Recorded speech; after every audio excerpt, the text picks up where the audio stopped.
Friends, आज आपण physical केमिस्ट्रीचा सर्वात इम्पॉर्टंट चॅप्टर आणि इंटरेस्टिंग चॅप्टर ते म्हणजे केमिकल थर्मोडायनामिक्स याला स्टार्ट करणार आहेत.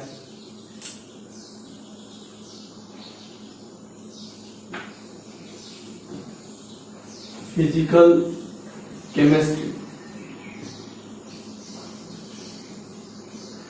आता थर्मोडायनामिक्स जे आहे केमिकल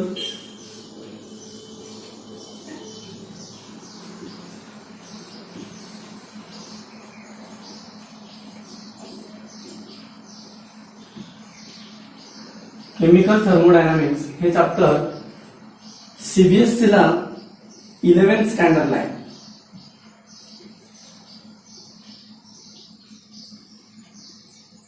सीबीएसई ला अँड 12th ला स्टेट बोर्डला आहे.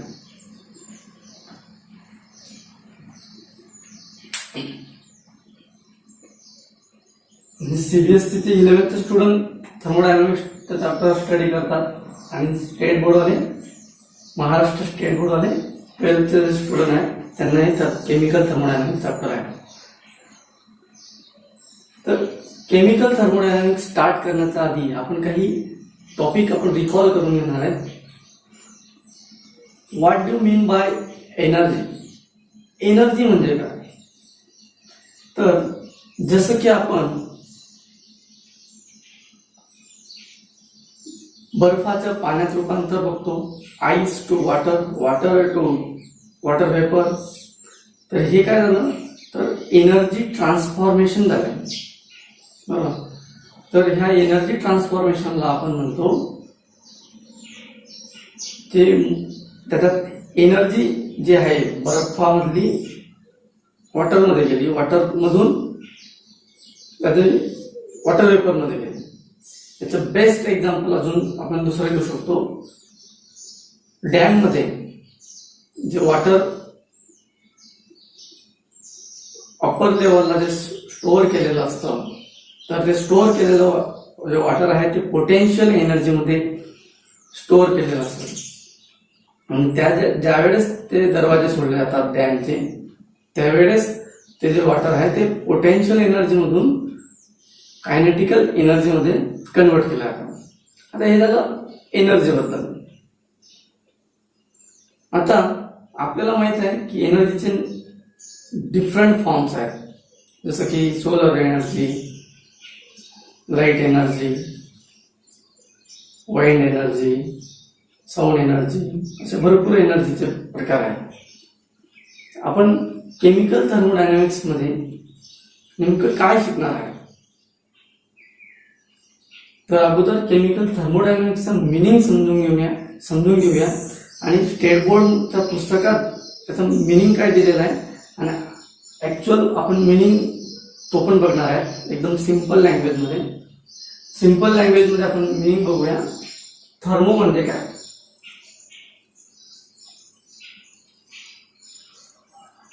तर थर्मोचा जर आपण मिनिंग बघितला तर थर्मोचा मिनिंग होतो हीट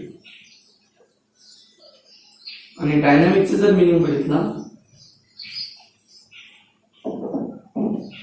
वर्क विथ मोशन.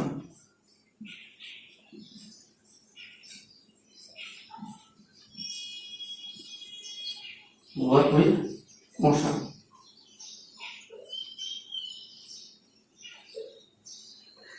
आता याच्यावरून एक लक्षात आलं असेल हीट एनर्जी जी आहे वर्क विथ मोशन म्हणजे अकॉर्डिंग टू बुक थर्मोडायनामिक्सचा जर आपण स्टडी केला तर energy changes with physical and chemical changes with transformation. एखाद्या स्टेटमधून दुसऱ्या स्टेटमध्ये जाणं. बरोबर. हीट जे आहे ते ट्रान्सफॉर्मेशन होईल तर त्या स्टडीला आपण म्हणतो थर्मोडायनामिक.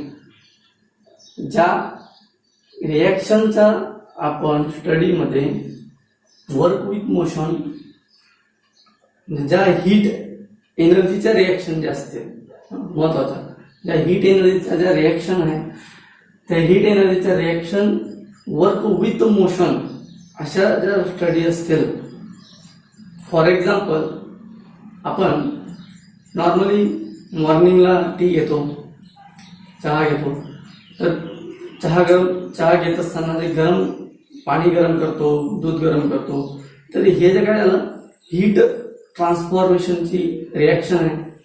तर ही रिॲक्शन सुद्धा केमिकल थर्मोडायनामिकच्या स्टडीमध्ये मोडली जाते. जसं की सूर्यप्रकाश आपल्याला मिळतो, सूर्यप्रकाश जो मिळतो आहे पृथ्वीवर, तर हा सुद्धा केमिकल थर्मोडायनामिकच्या स्टडीचा प्रकार आहे.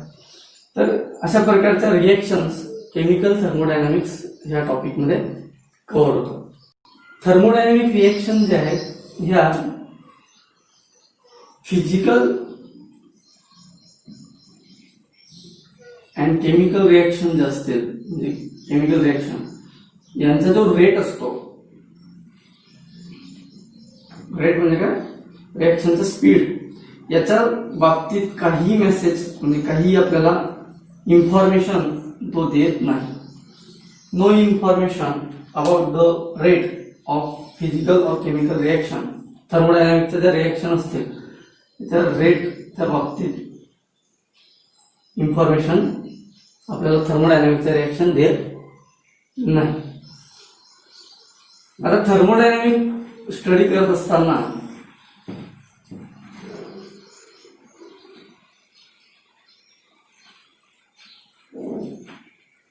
काही महत्वाच्या टर्म्स आपल्याला इन्व्हॉल्व होणार आहेत. त्या टर्म्स आपण बघूया. सुरुवातीचे टर्म्स आहे सिस्टीम, सेकंड सराउंडिंग, बाउंड्री,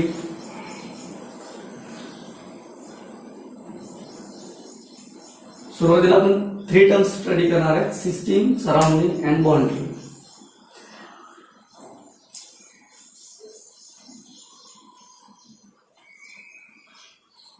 आता what is system? A part of the universe, a part of the universe. Universe म्हणजे विश्व, ब्रह्मांड.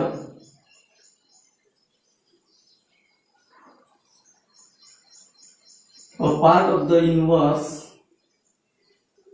under thermodynamic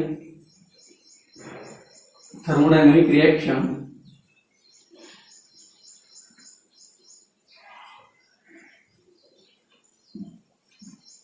इन्व्हेस्टिगेशन किंवा ऑब्झर्वेशन.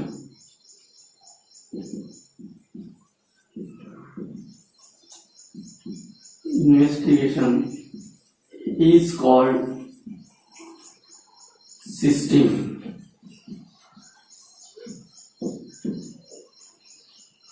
डेफिनेशन समजून घेऊया. A part of the universe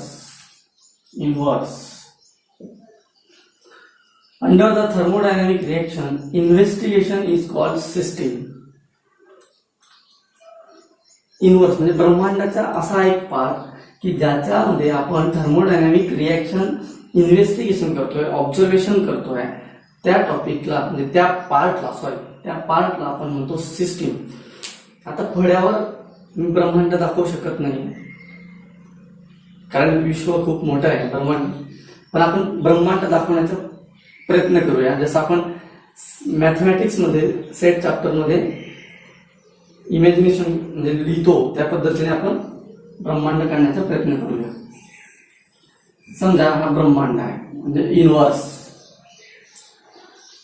आणि ह्या युनिवर्स मध्ये कोणतेही रिएक्शन असतील. जसं की मी थोड्या वेळापूर्वी सांगितलं की चहा गरम करताना आपण जे पाणी गरम करतो, दूध गरम करतो, त्या रिएक्शन असतील, किंवा सूर्यापासून मिळणारी एनर्जी असेल पृथ्वीला, किंवा बरेचसे रिएक्शन असतील. या सर्व ज्या रिएक्शन्स आहेत जिथे हीट एनर्जीचा स्टडी केला जातो, या सर्व रिएक्शन्स थर्मोडायनामिक्स मध्ये कन्सिडर केल्या जातात. थर्मोडायनामिक स्टडी त्याचा केला जातो. थर्मोडायनामिक तर एखादी रिएक्शन आपण कन्सिडर करूया. समजा इथे या बीकर मध्ये तुम्ही वॉटर हीट करताय,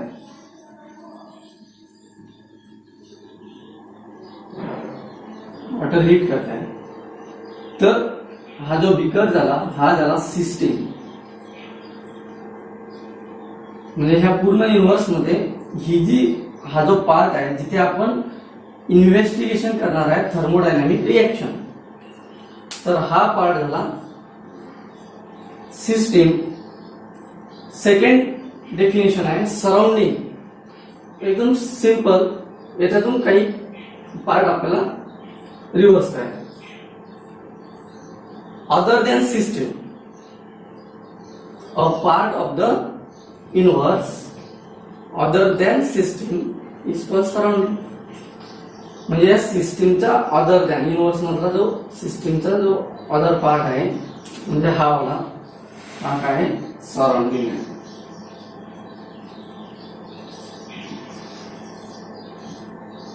हा पूर्ण पार्ट जो आहे अदर दॅन सिस्टीम हा सराउंडिंग आहे.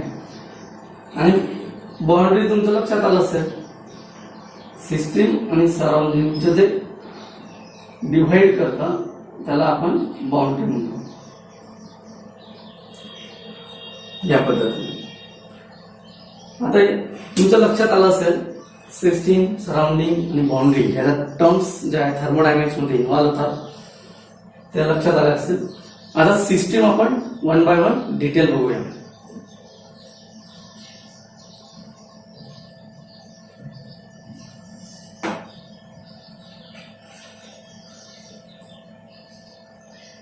सिस्टीमचे टाइप्स आपल्याला थर्मोडायनामिक या चॅप्टरमध्ये स्टडी आहे.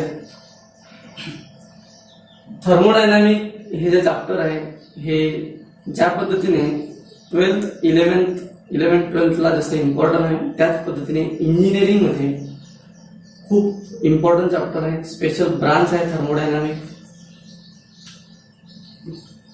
Topic next, types of system.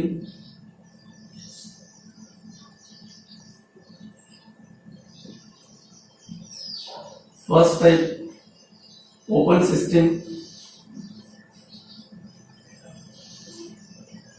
Second close system, and third isolated system.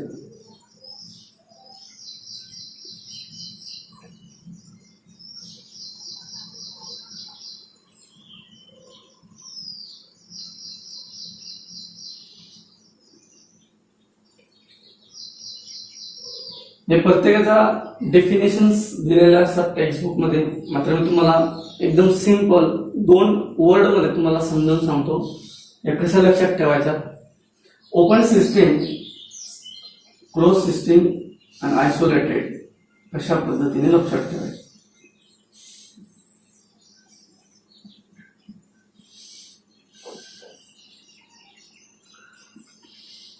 Matter and energy असे 2 वर्ड मी इथे लिहिलेले आहेत आणि सिस्टीम लिहिलेले आहे.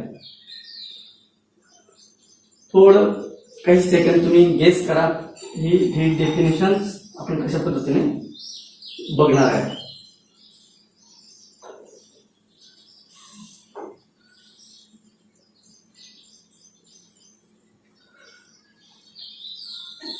तर मॅटर म्हणजे तुम्हाला anything which is occupied space and having mass, solid, liquid, gas त्याचं स्टेट आहे. तर ओपन सिस्टम मध्ये आपण एक्झाम्पल घेऊया. समजा मी पॉट घेतलं, बिकर घेतला, काहीतरी एक भांड घेतलं, त्याच्यावर बर्नरने त्याला हीट करतोय बरोबर. आता हे जे पॉट घेतलेलं आहे ह्या पॉट मध्ये जे काही मॅटर मी इथे इनसाइड घेतलेलं आहे, जे काही असेल लिक्विड असेल, सॉलिड असेल, तर हे मॅटर ह्या सिच्युएशनला मी कमी किंवा जास्त करू शकतोय. म्हणजे त्याचं एक्सचेंज करू शकतोय. याच्यातून जे मॅटर आहे ते मी कमी किंवा जास्त करू शकतोय. हीट एनर्जी, त्याचंही हीट एनर्जी पण मी कमी किंवा जास्त करू शकत आहे. म्हणजेच काय, matter exchange and heat energy also exchange. In an open system, matter and energy both can exchange. Exchange इथे शब्द लिहितो जेणेकरून तुम्हाला डेफिनेशन बनवता येते. In open system, matter and energy both can exchange. झाली डेफिनेशन. आता क्लोज सिस्टीम, जसं की एखाद्या वेळेला आपण त्या पातेल्याला किंवा भांड्याला जे आपण जर झाकण ठेवलं बरोबर त्याला हीट करतोय, तर मग आता इथे ह्या सिच्युएशन मध्ये क्लोज सिस्टम सेकंड सिच्युएशन मध्ये हीट एनर्जी एक्सचेंज करू शकतो, मात्र मॅटर एक्सचेंज करू शकत नाही, कारण ते क्लोज सिस्टीम आहे. म्हणजे क्लोज केलेलं आहे त्याला, लीड झाकण लावून त्याला क्लोज केलेलं आहे. बरेचसे विद्यार्थी म्हणतील की सर मग आम्ही झाकण काढून घेऊ तर मॅटर एक्सचेंज करता येईल. तर पण तुम्ही जर ते क्लोज सिस्टीम म्हणजे जर झाकण काढून घेतलं तर ते क्लोज नाही राहणार ना, ते ओपन सिस्टीम मध्ये येऊन जाईल. तर काही गेस करू नका. झाकण जर असेल म्हणजे क्लोज असेल तर याच्यातून मॅटर एक्सचेंज होणार नाही, फक्त हीट एनर्जी एक्सचेंज होईल. म्हणजे मॅटर एक्सचेंज नाही, only heat energy. In a close system, definition बघा, in a close system only energy is exchange, not a matter. आता आयसोलेटेड सिस्टीम हे एक्झाम्पल मध्ये, in isolated system matter and energy both can not exchange, दोघंही exchange होत नाही. एखादा example सांगा, मी ज्यावेळेस हे बोललो त्यावेळेस तुमच्या डोक्यात एखादं एक्झाम्पल आलं असेल. अशी सिस्टीम आयसोलेटेड सिस्टीम की ज्याच्यात मॅटर अँड एनर्जी दोघंही एक्सचेंज होत नाही.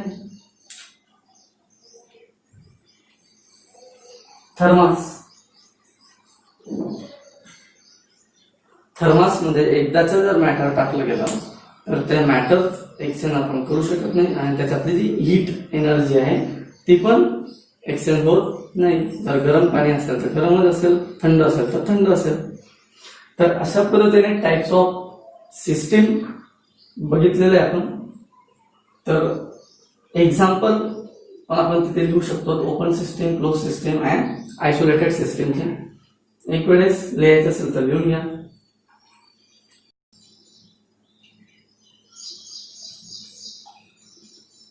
आपला पुढचा जो पार्ट आहे तो म्हणजे प्रॉपर्टीज ऑफ अ सिस्टीम. एखाद्या सिस्टीमच्या काय प्रॉपर्टीज असतील तर एक्सटेन्सिव्ह आणि इंटेन्सिव्ह असे दोन प्रॉपर्टीज इथे दिलेल्या आहेत. तर एक्सटेन्सिव्ह प्रॉपर्टी काय आहे? अ property which depends upon amount of matter. या शब्दाला अंडरलाईन केलेलं आहे. अ property which depends upon amount of matter present in a system. म्हणजे एखाद्या सिस्टीम मध्ये किती प्रमाणात, अमाऊंट ऑफ मॅटर किती प्रमाणात मॅटर आहे म्हणजे सबस्टन्स आहे, तर त्याच्यावरून त्याची प्रॉपर्टी, त्याची व्हॅल्यू जी आहे ती डिपेंड्स म्हणजे त्याच्यावर अवलंबून असते. आणि इंटेन्सिव्ह मध्ये a property which does not depends upon the amount of matter present in a system. Intensive मध्ये not depends upon the amount of matter. म्हणजे येथे मॅटर किती आहे, किती सबस्टन्स आहे त्याच्यावर इंटेन्सिव्ह हे डिपेंड नाही. प्रॉपर्टी ही प्रॉपर्टी त्याच्यावर डिपेंड नाही, मात्र एक्सटेन्सिव्ह मध्ये डिपेंड आहे. तर इथे काही एक्झाम्पल दिलेले आहेत, त्या एक्झाम्पलवरून आपण अजून समजून घेऊया. एक्सटेन्सिव्ह मध्ये value depends on amount of matter. तर एक्झाम्पल दिलं आहे जसं की mass, volume, mole, internal energy, heat capacity etcetera. Intensive मध्ये pressure, temperature, surface tension, melting point, boiling point and specific heat. आता हे एक्झाम्पल का लिहून दिलेत तर ऑब्जेक्टिव्ह मध्ये विचारले जातात. Following give the extensive property किंवा खाली ऑप्शन दिलेले असतील तुम्हाला, याच्यातला एक्सटेन्सिव्ह विचारलाय त्याच्यातला एक दिलेला असेल, बाकीचे याच्यातले दिलेले असतील, तर तुम्हाला एक्सटेन्सिव्ह प्रॉपर्टी ओळखायची आहे. इंटेन्सिव्ह मध्ये दिलं असेल त्याच्यातला एक दिलेला असेल, बाकीचे याच्यातले दिलेले असतील. तर तुम्हाला एक्सटेन्सिव्ह आणि इंटेन्सिव्ह याच्यातला फरक समजायला पाहिजे.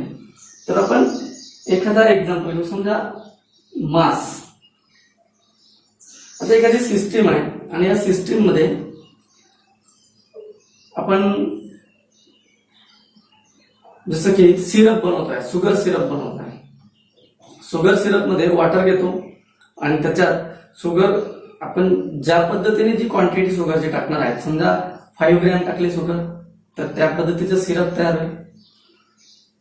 5 किलोग्रॅम टाकली तर त्या पद्धतीचं सिरप तयार होईल. म्हणजे जो मास आहे, मासवर त्या व्हॅल्यू डिपेंड्स आहे. बरोबर. जसं की व्हॉल्यूम पण बघा, 10 ml अँड 100 ml. बरोबर. तर याच्यावर व्हॅल्यू, सिस्टीमची जी व्हॅल्यू आहे ती डिपेंड्स आहे कशावर, अमाऊंट ऑफ मॅटर. तर हे एक लक्षात ठेवा. मास, व्हॉल्यूम, मोल, नंबर ऑफ मोल्स. समजा आता मोल्स माहिती आपल्याला, नंबर ऑफ मोल्स आपण कशाने कॅल्क्युलेट करतो, given mass upon molar mass.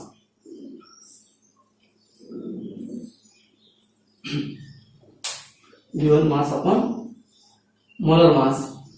तर नंबर ऑफ मोल्स पण ज्या पद्धतीने, समजा मी 2 मोल्स घेतलेत आणि 4 मोल्स घेतलेत, तर सिस्टीमची जी व्हॅल्यू आहे ती अमाऊंट ऑफ मॅटरवर डिपेंड्स आहे. तर हे आपल्याला क्लिअर झालं असेल की एक्सटेन्सिव्ह प्रॉपर्टी म्हणजे मास, volume, mole, internal energy, heat capacity. त्याच पद्धतीने इंटेन्सिव्ह प्रॉपर्टी, याच्यातलं एखादा एक्झाम्पल घेऊ. समजा बॉइलिंग पॉईंट घेतला आपण, एकदम सिंपल बॉइलिंग पॉईंट घेतला. आता मी 10 लिटर पाणी घेतलं आणि त्याचा बॉइलिंग पॉईंट कॅल्क्युलेट केला तर 100 डिग्री सेल्सिअस आहे. आणि 1 लिटर वॉटर घेतलं तरीही त्याचा boiling point 100 degree Celsius. 1000 litre घेतलं तरी त्याचा बॉइलिंग पॉईंट 100 डिग्री सेल्सिअस आहे. म्हणजे क्वांटिटी जी आहे, अमाऊंट ऑफ मॅटर जे आहे ते कितीही घ्या, त्याचा व्हॅल्यू हे डिपेंड्स नाही. क्वांटिटी किती घेतली सिस्टीम मध्ये तर बॉइलिंग पॉईंट वर परिणाम होणार नाही. जेवढा बॉइलिंग पॉईंट 1 लिटरचा आहे तेवढाच बॉइलिंग पॉईंट 1000 लिटरचा असेल. तर इंटेन्सिव्ह प्रॉपर्टी पण आपल्या लक्षात आलं असेल. याचा पुढचा जो टॉपिक आहे आपण नेक्स्ट पार्ट मध्ये बघणार आहे.